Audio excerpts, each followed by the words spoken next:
une définition de la décision partagée selon la Haute Autorité de santé en France. La décision partagée est un modèle de décision médicale, pour commencer, qui décrit deux étapes clés de la relation entre un professionnel de santé et un patient.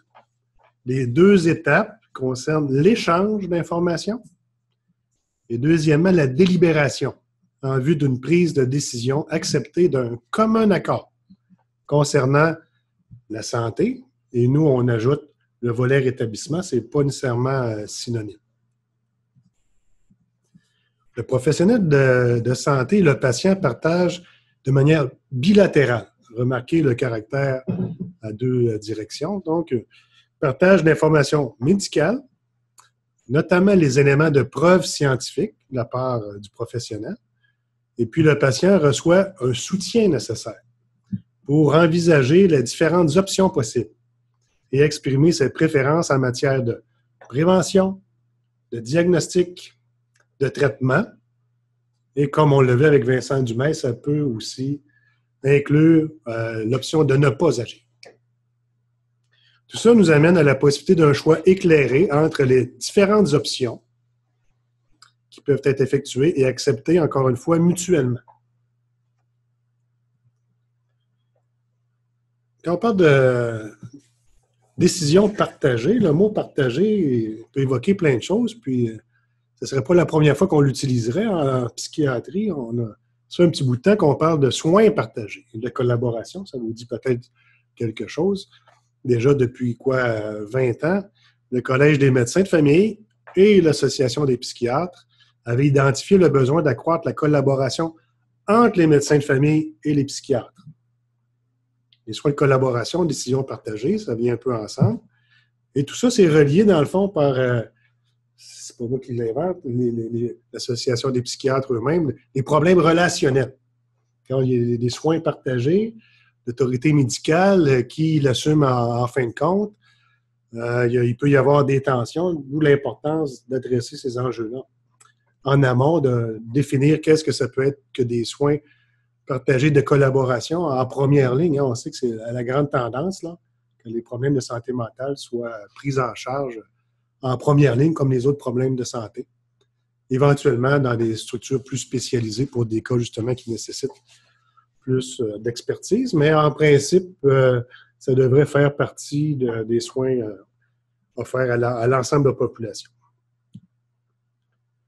L'idée, c'est d'en arriver à améliorer globalement la qualité des soins avec, en permettant que les patients puissent participer.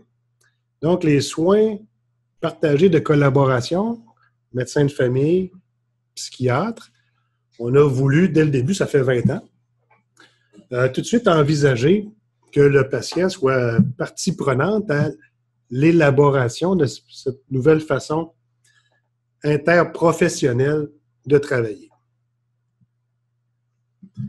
Parce que dans le fond, les soins partagés de collaboration, c'est pas seulement les soins habituels, mais qui sont donnés par plus de monde là, ou d'autres catégories d'acteurs. C'est des soins qui sont redéfinis grâce à l'apport d'une plus grande diversité d'intervenants. C'est pas juste plus de monde pour faire la même chose, c'est on fait les choses différemment et en collaboration. Puis, effectivement, il y a plus d'interlocuteurs dans la définition de tout cet ensemble. Les soins partagés, les soins de santé mentale partagés s'inspirent des principes suivants. Le médecin de famille et les psychiatres font partie d'un seul et même système de soins de santé mentale. Le médecin de famille a une relation durable avec son patient, mais le psychiatre devrait soutenir et renforcer cette relation entre le médecin de famille et le patient.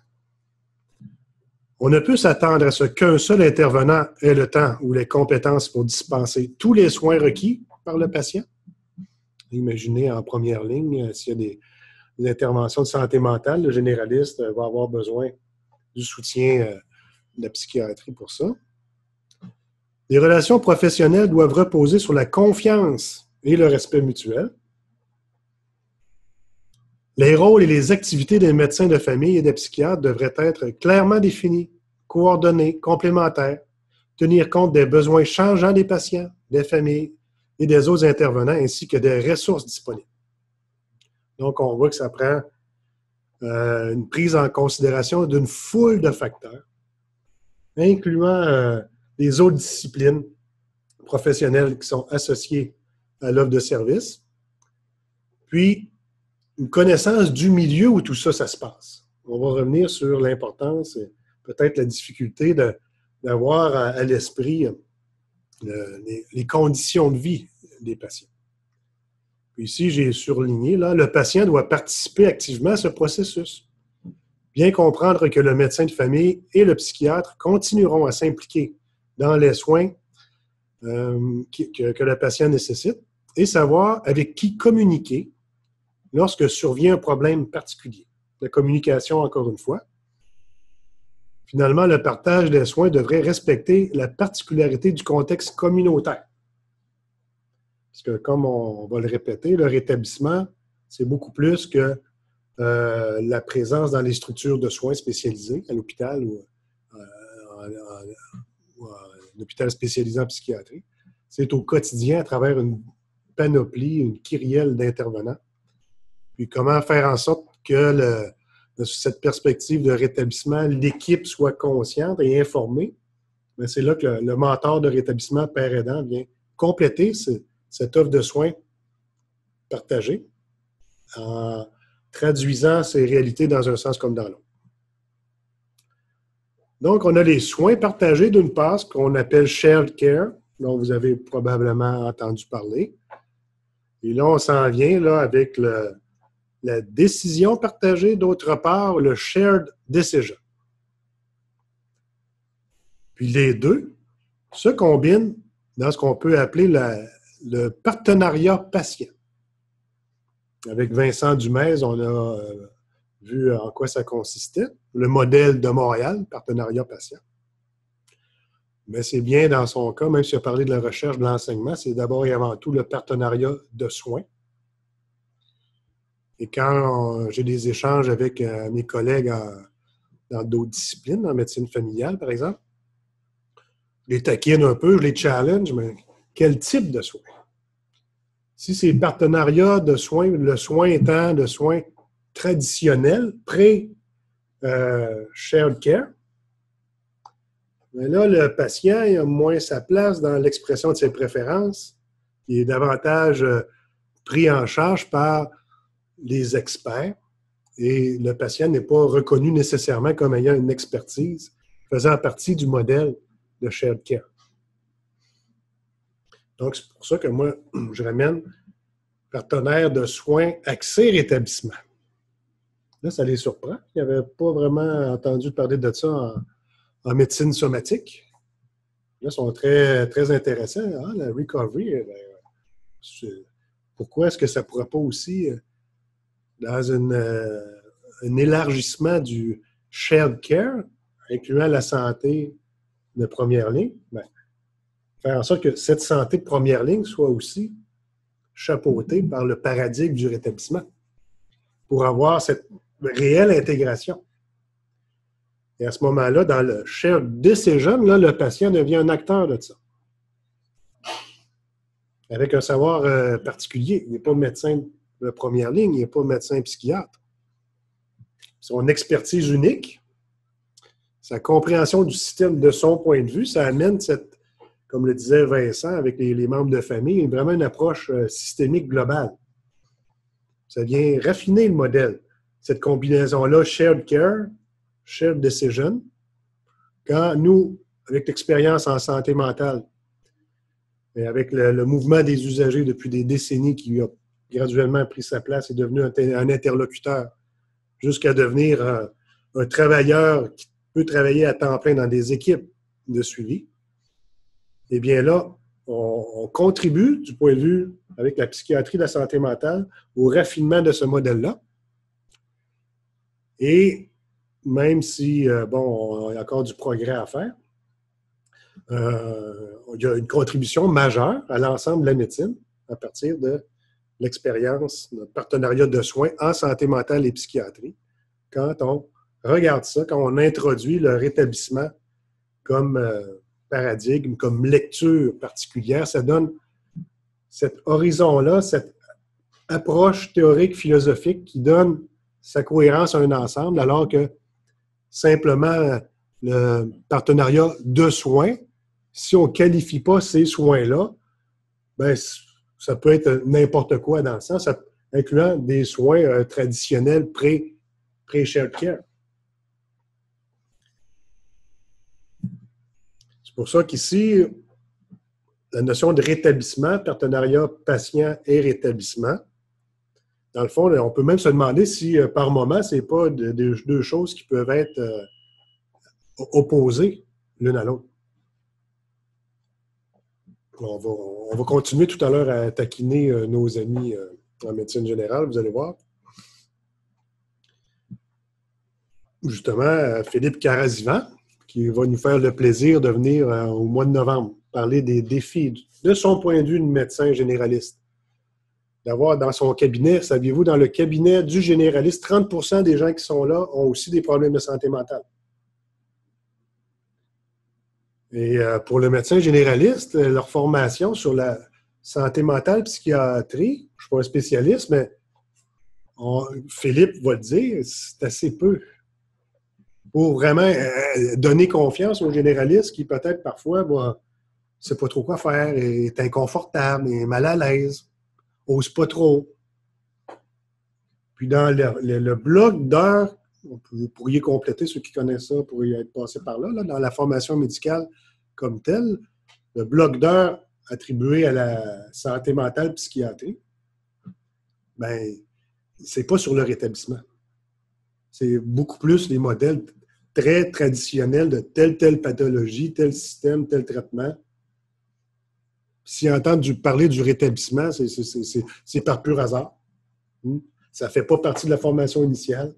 Éventuellement, par curiosité, ils voient une conférence qui se donne là-dessus. OK. Donc, là, ça fait un système qui n'est pas synchronisé. Un peu sous forme de Journal Club. J'ai pris l'article, un article d'ailleurs primé par la faculté de médecine, celui-ci, avec une série d'auteurs. Vous voyez Vincent Hélard, Marie-Pascale Pommet, elle, qui va tenter un peu l'expérience des mentors de rétablissement. On appelle ça patient accompagnateur en oncologie. Où il y a des gens qui pourraient, à partir de ce qu'on fait ici, avec la formation au premier cycle, tout de suite couvrir, par exemple, l'anxiété chez les gens qui sont en traitement pour le cancer.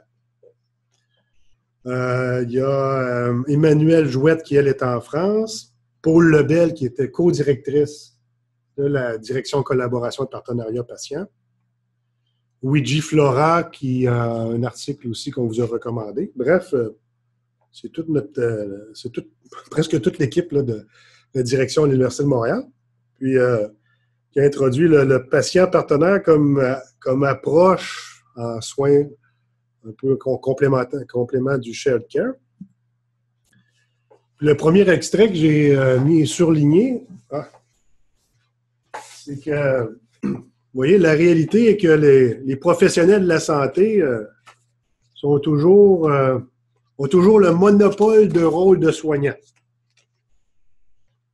Ben, ça m'a fait sourire un petit peu. Oui, je vous ai imprimé les PowerPoint. Parce que du point de vue de la santé mentale psychiatrie, là, vous arriverez avec des chiffres précis là-dessus. À la différence des autres spécialités médicales, on ne soigne pas beaucoup les gens. Les gens ne viennent pas spontanément en psychiatrie. Comme ils vont beaucoup plus spontanément en ophtalmologie, en gynécologie, les femmes, là, ou en oncologie, aller en psychiatrie, quand le médecin généraliste conseille une consultation en psychiatrie, les patients vont dire ils prennent ça comme une insulte. Puis, de toute façon, de tout temps, là, les gens vont d'abord chercher à se débrouiller par eux-mêmes quand il y a un problème qu'ils peuvent solutionner par eux-mêmes.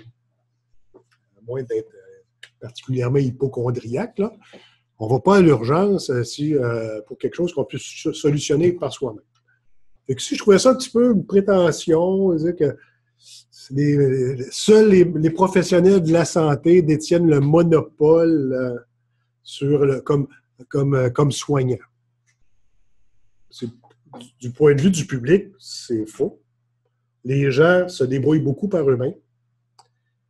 On va voir avec le docteur Jean-Luc Roland qui démontrait, c'était assez surprenant, que les gens consultent leur curé, leur sorcier, un ami, un conjoint, un psychiatre ou un psychologue.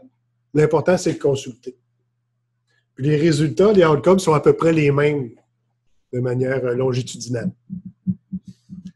Et dans les faits, les gens pour qui c'est vraiment la psychiatrie qui fait une différence, c'est à peu près 10%. Donc, il y a plein d'autres choses qui se font, qui fonctionnent assez bien, évidemment. Il y en a qui c'est parfaitement déconseillé. Mais c'est pas tout à fait vrai que c'est juste les professionnels de la santé qui sont considérés comme les seuls ayant des conseils pertinents pour l'auto-prise en charge. Bon, c'était un peu mon amusement avec Philippe Carazivan. Je voulais le taquiner un petit peu.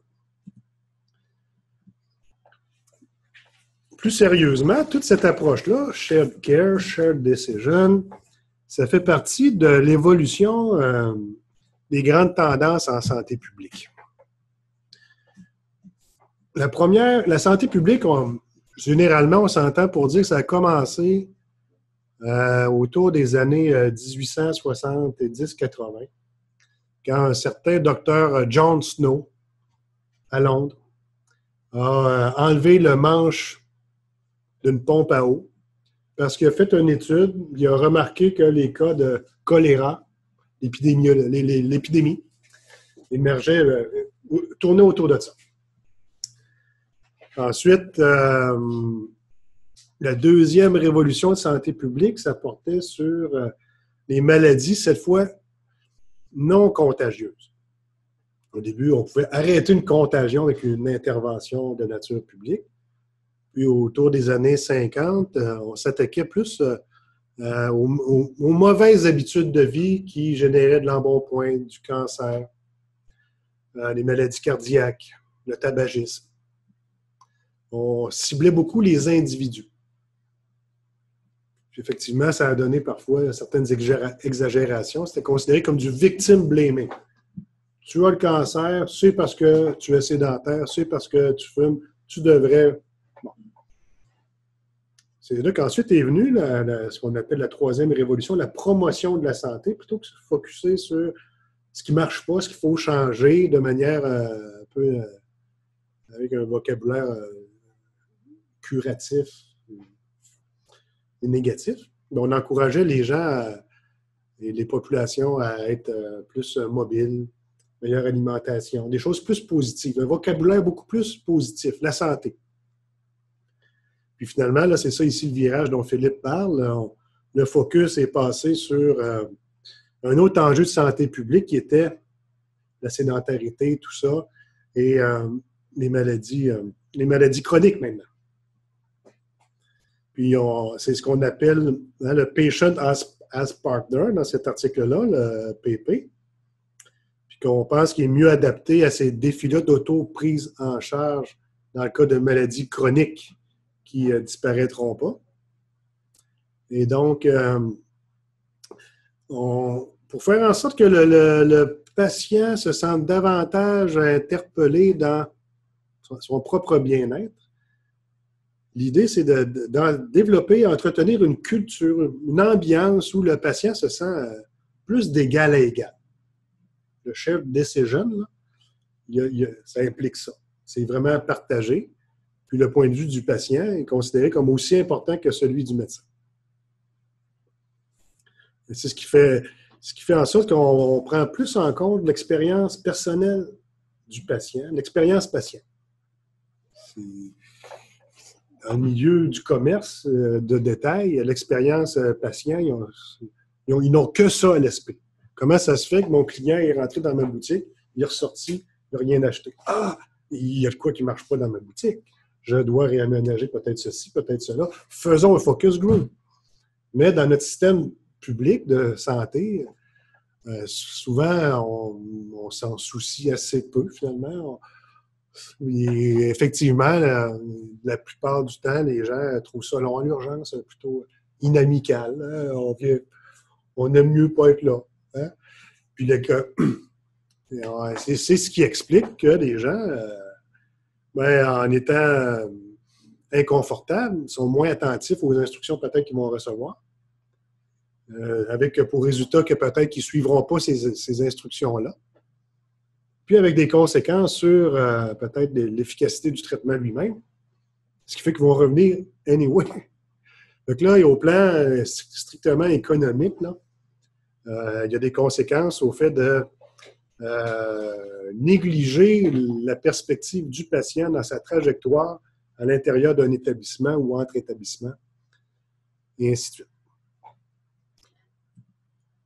Vincent nous avait proposé ce modèle-là qu'on retrouve dans le même article, n'est-ce pas? Puis, dans le fond, ce qu'il nous disait, là, si vous vous souvenez bien, c'est que le patient, vraiment, on lui reconnaît cette expertise-là. C'est lui qui sait ce qui est bon pour lui, ou enfin, son propre bien-être, seul le patient peut le définir. On ne peut pas dire à quelqu'un, voici ce qui te fait du bien. Si le patient dit, bien, ça ne me fait pas du bien, c'est lui qui a raison. C'est pour ça qu'on considère que seulement le patient connaît son expérience de la maladie, ses habitudes, ses comportements, ses attitudes par rapport au risque. Et puis, ce savoir-là, dans un modèle de décision partagée, est 50-50, est aussi important que celui du médecin. Enfin, c'est ce que, au plan, le modèle, là, idéalement, c'est ça que c'est supposé être. Il y a quand même il exprime une tension ici, c'est qu'on parle beaucoup de médecine personnalisée. Ça se peut pas que vous n'ayez pas entendu parler de ça. Moi, j'ai des collègues que j'adore, que je respecte énormément. Mais pour eux, tu parles de médecine personnalisée. Ah oui, les gens, le médicament va être personnalisé à tel profil génétique de la personne.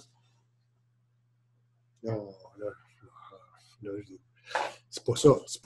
C'est l'expérience comme personne dans la structure de soins et les soins qui vont être offerts à cette personne-là vont tenir compte des préférences de la personne et pas seulement de son bagage génétique. Parce que le bagage génétique, il n'y a pas grand-chose à dire sur son expérience. Hein? Alors que le patient, si on ne lui offre pas l'occasion de mettre à profit son expérience, ben les soins vont être de moindre qualité. En tout cas, les résultats ne seront pas à la hauteur de ce qui aurait pu être. Donc, en termes d'investissement public, là, il y a un rationnel, en fait, de coût-bénéfice et d'efficience ici qui fait que c'est pas juste par grandeur d'âme qu'on pense à l'expérience patient, c'est parce que c'est un investissement qui va rapporter. Puis tout ça, encore une fois, autant tout à l'heure, on parlait de la confiance médecin généraliste et psychiatre, bien, la décision partagée avec le patient aussi, ça repose sur la confiance mutuelle.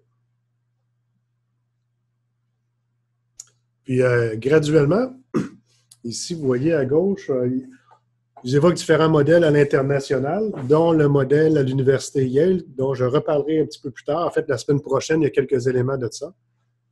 Le Citizens Project, là, dont Michael Rowe va nous parler, c'est une expérience de responsabilisation des usagers avec le modèle des mentors de rétablissement. Et puis, ce qu'on vit en ce moment, c'est un peu un exemple d'intégration dans la formation en sciences de la santé et en médecine de ces principes-là, de ces modèles-là. Et nous, ce qu'on fait, c'est qu'on le fait sous un angle particulier qui est celui du rétablissement. Ça n'a jamais vraiment été fait, ou trop peu. C'est pour ça qu'on a l'occasion là, ici d'avoir une paire aidante qui va vous faire la leçon, en guillemets, tout à l'heure. OK? Ça se veut en soi une expérience d'apprentissage partagé, peut-être. Je fais la leçon avec des petits cadeaux.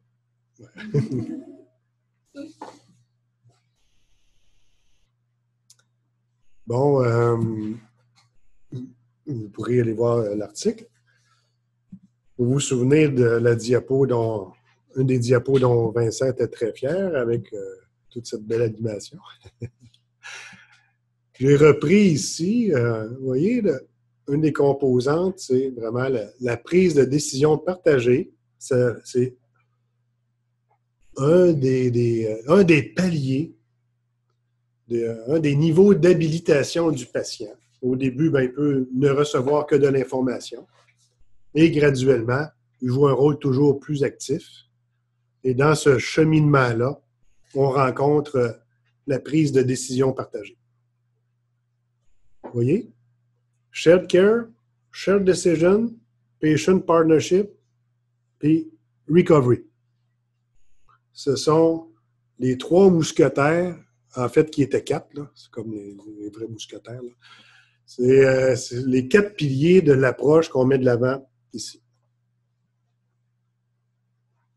Puis ici, c'est un bref commentaire de Patricia Degun, qui n'était pas tellement contente de voir que la décision partagée critiquait d'autres auteurs qui disaient « Ah, ben, ouais, mais décision partagée, ouais, mais si le patient, il ne comprend pas, puis si finalement, il décide d'autre chose, ça peut être dangereux, là. » Elle dit « Non, c'est pas ça, il ne faut pas que ça soit adapté, il faut que ça soit adopté. » Et ça peut vouloir dire que le patient, en toute connaissance de cause, dise je ne suis pas intéressé à suivre tel traitement et la seule chose à faire, c'est d'accepter cette décision-là. Et ce n'est pas facile, parce que ça peut impliquer des conséquences très lourdes. Puis quand on a une responsabilité médicale, on peut avoir le sommeil dérangé la fin de semaine si on se demande si tel patient, est-ce qu'il a décidé de ne pas le prendre, son médicament, ou qu'est-ce qui va arriver si je ne sais pas, plutôt que prendre des médicaments, il consomme des drogues illicites à la place. Est-ce que le téléphone va sonner tout à l'heure? Peut-être mieux de me préparer à un appel d'urgence, on ne sait pas. Donc, tout ce modèle-là de décision partagée, d'empowerment, si c'est bien fait, et incluant le soutien aux patients, bien, ça va contribuer à des soins plus satisfaisants pour tout le monde et à rassurer aussi les cliniciens. Si on sent, vous pourrez me contredire, peut-être que je me trompe, je ne suis pas clinicien, mais si on a l'impression que notre patient il est plus en contrôle de sa propre situation, même s'il ne fait pas exactement ce qu'on a appris qu'il fallait lui dire de faire, là, on risque d'être plus en confiance, puis de pouvoir à ce moment-là peut-être être plus disponible pour soigner d'autres personnes aussi. Et là, Patricia Degun, je ne sais pas si vous savez c'est qui. Si vous faites une recherche sur le recovery, là, sur un moteur de recherche, vous tombez sur son article qu'on va voir dans une autre leçon, là, de 88, le rétablissement du point de vue de l'expérience vécue en réadaptation psychiatrique.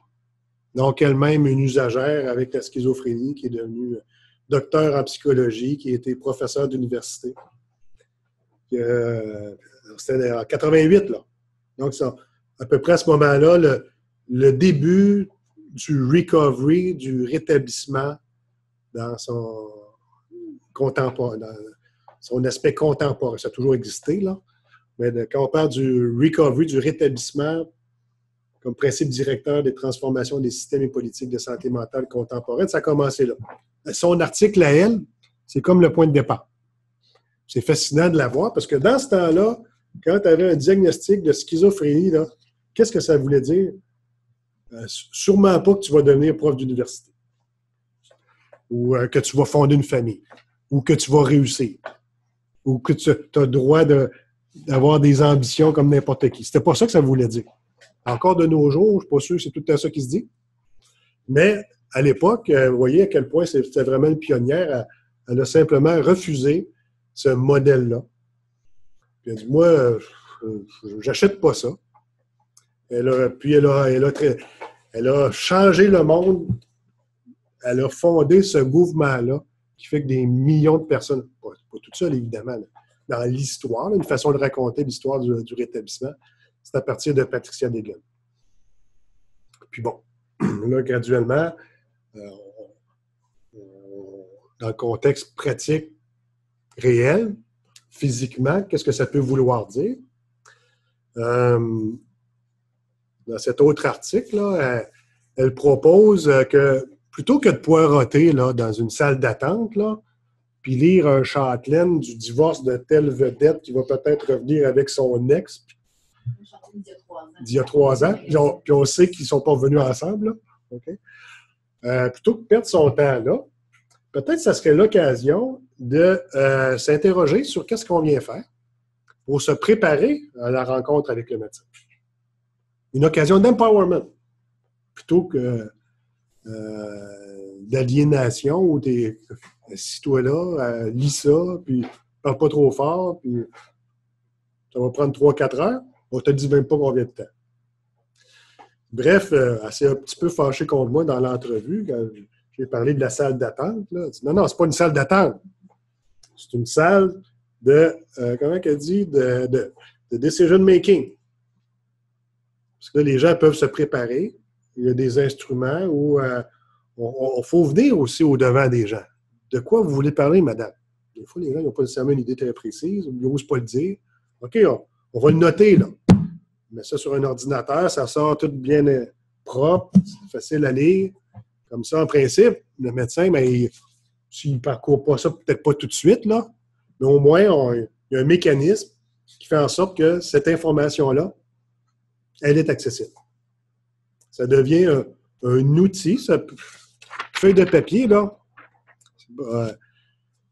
Mais au plan technologique, ça peut être aussi une application mobile, ça peut être sur le web. Mais à la base, c'est surtout une relation, un aide à l'expression de ses besoins et attentes. C'est tout simple, mais je ne sais pas si vous êtes comme moi, quand je vais chez le docteur, je dis, il faut que j'y parle de ceci, de cela. Je n'ose pas. Puis, il ne me le demande pas non plus, avez-vous d'autres questions? Donc, c'est ce qu'elle a proposé, dans le fond, ce qu'on appelle des outils d'aide à la décision. Elle a un modèle ici qu'elle propose. Et dans le numéro spécial de santé mentale au Québec, il y a 2 articles tirés de ce numéro spécial-là. Un qui parle du partenariat de soins à l'Université de Montréal, mais tel qu'appliqué dans des équipes en santé mentale, Luigi Flora et compagnie. Puis un autre article de Paul Morin et un certain Pierre-Luc Bossé, qui est, je ne sais pas si tu le connais, Annie. Non. C'est son frère. Qui fait une maîtrise, je pensais un peu là-dessus. Oui. Bon, ouais. Ici, vous avez le résumé du premier article de Flora. Bon, j'ai surligné quelques mots là, clés. On ne le lira pas ensemble. Mais le dernier que j'ai relevé, vous voyez, c'est rétablissement. Communication, échange, respect du rythme des patients, patients-ressources, entre eux, autodétermination, patient comme acteur de soins. Et que c'est beau. Et puis aussi, ouais, il parle du plan individualisé interdisciplinaire, le PII. C'est ça, c'est l'outil en principe clinique utilisé par les équipes interdisciplinaires où le patient est partie prenante là, de la conversation visant à déterminer des objectifs individualisés. Puis, il faut que le PI soit signé par le patient. C'est une obligation légale. Malheureusement, ce qu'on a entendu dire, c'est que c'est signe donc ça, là. Le vocabulaire, c'est étonnant des fois comment des gens brillants, là, mais qui prennent des mots, tu dis, on dirait qu'ils sont en train de jouer au Scrabble. C'est certain que le monsieur qui est là, ce mot-là, avoir un comportement adéquat, il faut répéter là, à ce monsieur-là. Comportement adéquat, oui, je dois avoir un comportement adéquat. Aucune idée que c'est quoi un comportement adéquat. Donc, juste pour montrer, dans le feu de l'action, là, hey, ça roule tellement. On prend ces beaux formulaires-là, ces beaux idéaux-là, mais comment s'assurer que dans la pratique, réellement, le patient il est partie prenante? Il n'y a pas de solution tellement facile à cette question-là. Mais déjà, dans le vocabulaire de ces instruments-là, quand ça découle des spécialistes universitaires, là, qui vont ensuite essayer d'adapter ça à un exercice de traduction, c'est pas dans le bon sens. Puis l'idée du rétablissement, c'est plus partir de l'autre sens. À partir de l'expérience vécue, les gens nomment des phénomènes, des obstacles avec un vocabulaire, avec des mots plus communs que celui des spécialistes, par définition. Puis comment ensuite, à partir de ce vocabulaire-là, le traduire dans une compréhension de la complexité des enjeux, des conditions de vie, qui sont les réels obstacles au rétablissement. C'est un peu ça le piège. C'est tellement des mots, comme le mot même rétablissement, que les gens ont l'impression, bon, je sais quoi le rétablissement? Ils s'arrêtent là. On a toujours fait ça, là, du rétablissement. Alors, on aide les gens, on fait du rétablissement. Fait qu'il il y a comme ce piège-là dans le vocabulaire quotidien, de rapidement penser qu'on sait de quoi il s'agit.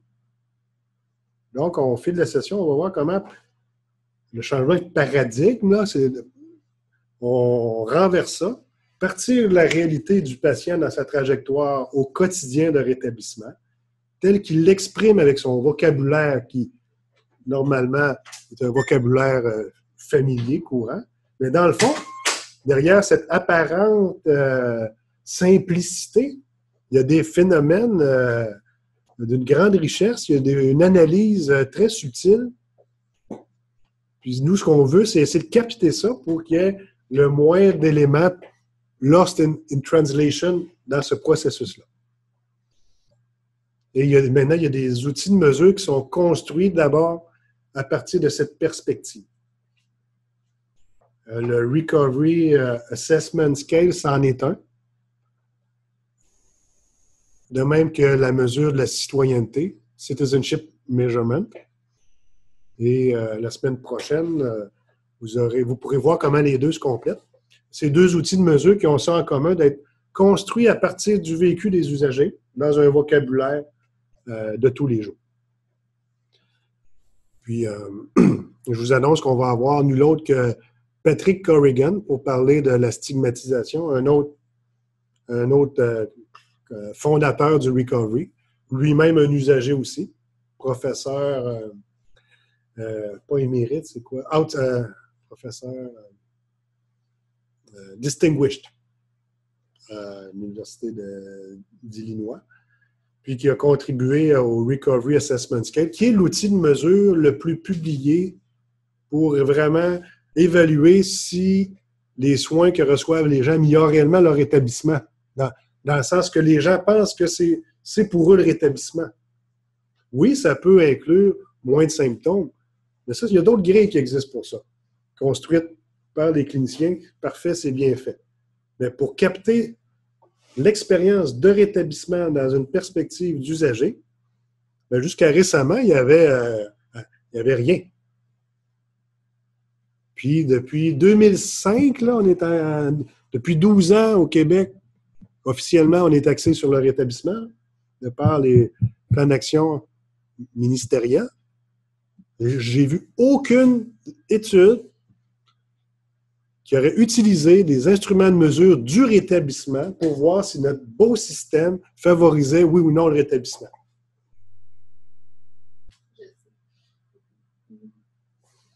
Voilà. Heureusement, on y a vu, et maintenant, il y en a. OK? Et puis, ça, c'est l'autre article de Paul Morin et compagnie, où, dans le fond, l'autre mousquetaire, si on peut dire, ça va être la personnalisation. Puis, il prend le temps de le définir. Hein? On a des outils technologiques très raffinés, mais ici, la technologie proposée envisage la personnalisation comme une façon de penser et de circonscrire les effets recherchés par les personnes. Donc, ces effets recherchés étant des aspirations légitimes, ce qui élargit les possibilités de choix et de contrôle. Le terme choix là, est important, le contrôle aussi. Et tout ça, ça va favoriser une co-construction, une coproduction par les usagers eux-mêmes de leurs propres conditions de bien-être.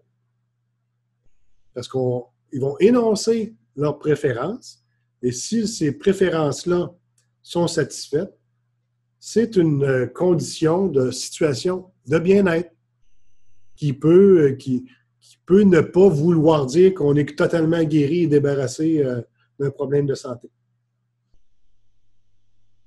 De tels outils, comme on va le voir tout à l'heure, permettent de cerner les besoins, d'informer les gens et de faire en sorte que les personnes soient soutenues dans l'expression de ces besoins. Finalement, en santé mentale, le lien est ainsi explicitement fait entre le rétablissement et personnalisation. Le rétablissement, c'est seulement que les personnes qui peuvent le dire si elles se sentent bien, si elles se sentent en rétablissement. Et pour le clinicien, le défi, c'est de reconnaître, de se sentir à l'aise dans un rôle un peu de second violon par rapport au chef d'orchestre que doit être le patient. Le médecin il peut guérir des pathologies, mais il ne peut pas rétablir le patient. Fait que c'est ici tout l'art là, de la pratique du partenariat. Comment, dans une position, tout en étant très professionnel, sans renoncer aucunement à ces compétences-là, on reconnaît les compétences chez le patient pour faire en sorte qu'il se sente lui-même contributeur et ait confiance dans son propre potentiel pour se mettre en action, incluant la possibilité qu'ils disent non au traitement proposé. Puis en santé mentale, on en a déjà parlé, c'est encore plus complexe qu'avec d'autres organes. Une question de sécurité, dangerosité pour soi, pour autrui.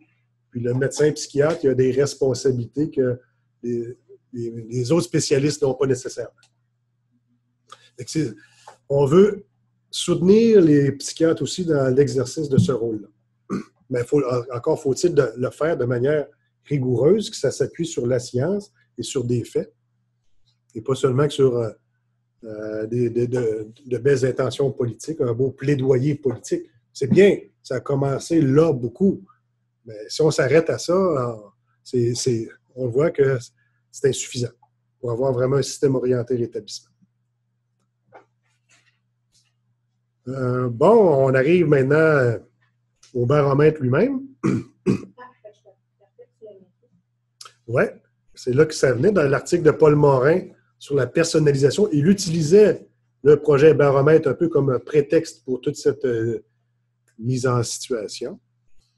Puis si on saute tout de suite aux 4 points à la fin, tout ça devrait faciliter l'évaluation de la situation initiale et l'identification dès le départ des changements significatifs poursuivis par la personne. Une façon d'aider les gens, c'est de traduire en images ces progrès qui agissent donc les images qui agissent telles des rétroactions visuelles, exprimant les changements. Tout ça accorde un rôle actif à la personne usagère dans la conception et la réalisation de son plan de rétablissement et permet l'ajustement continu des actions entreprises. N'est-ce pas, Annie? Ça ressemble à ça.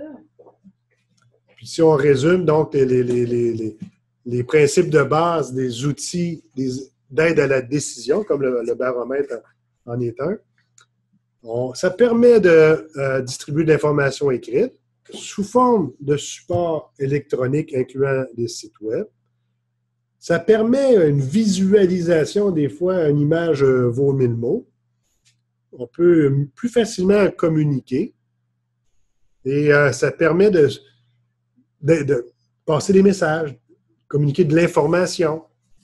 Puis, en principe, si cet exercice-là est réussi, la personne va pouvoir mieux se prendre en charge avec des informations pertinentes à cet égard. Et là, c'est un peu ça qu'on souhaite. En ayant un outil comme celui-là, bien, l'information que nous y plaçons nous-mêmes, on peut garantir qu'on travaille avec des spécialistes que c'est de l'information qu'on peut médicalement, là, qui n'est pas contre-indiquée à communiquer. C'est un point de départ. Ça, c'est selon l'Organisation mondiale de la santé. Les aides, ça remplace. Donc, ces aides à la décision, ça aide les patients et les professionnels dans leur prise de décision partagée. Ça ne conseille pas une option plutôt qu'une autre. Ça ne remplace pas la consultation d'un praticien. C'est un complément afin d'accompagner et non de remplacer les conseils d'un professionnel de santé. Et puis, leur contenu vise à rendre explicite la décision, à guider le patient dans l'évaluation des coûts-bénéfices et par rapport à ses préférences. Et ça rend explicite aussi l'exercice de communication.